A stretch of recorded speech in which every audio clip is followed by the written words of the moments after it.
नमस्कार, म हरिप्रसाद अधिकारी, नेपाली साङ्केतिक भाषाको शिक्षक। आजको साङ्केतिक भाषा तालिम कार्यक्रममा तपाईलाई स्वागत छ। आजको पाठमा नु क्रियासँग सम्बन्धित शब्दहरूको बाँकी भाग सिकाउँछु। खुट्टा तान्नु, यसरी खुट्टा देखाउने अनि तान्ने, खुट्टा तान्नु भन्ने यसरी। हटाउनु, हटाउनुलाई यसो गर्ने, हटाउनु। घुर्नु, सुत्ने अनि घेर घेर घेर घेर गर्ने, यसरी घुर्नु। उल्टाउनु, यसो गर्ने अनि यसो गर्ने, उल्टाउनु उल्टाउनु। त्यसै गरेर उङ्नु, बसिरहेको ठाउँमा आँखा चिम्म गर्ने, उङ्नु।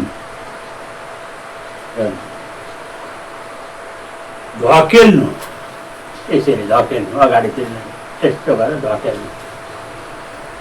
अब तान्नु, कमाउने अनि यसरी तान्नु, तान्नु। हट्नु, यसो छ, छोडिदियो, हटो, हट्नु। भत्कनु, घरको सङ्केत गर्ने, यसो गर्ने, भत्कनु। कुल भत्क्यो, भत्कनु। टल्कनु, टिलिक टिलिक, यसरी टल्कनु। पग्लनु, यति अग्लो थियो, पग्लिँदाखेरि भयो, ठ्यात्तै भयो, यसरी पग्लनु।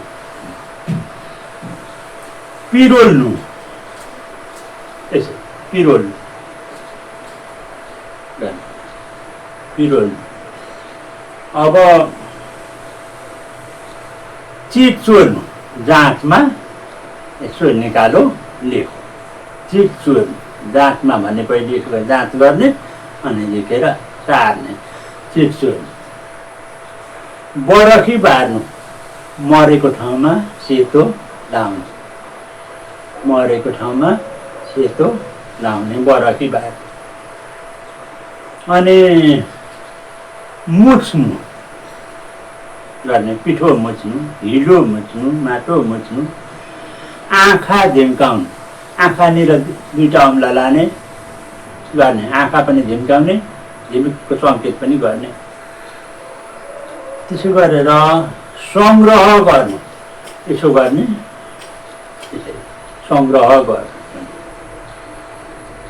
हात मिलाउनु, दुवैतर्फबाट यसरी ल्याउने, हात गर्ने, हात मिलाउनु। धन्यवाद। आजको पाठ समाप्त भएको छ। बाँकी अर्को भागमा सिकाउने छु। आजलाई बाई बाई, नमस्कार।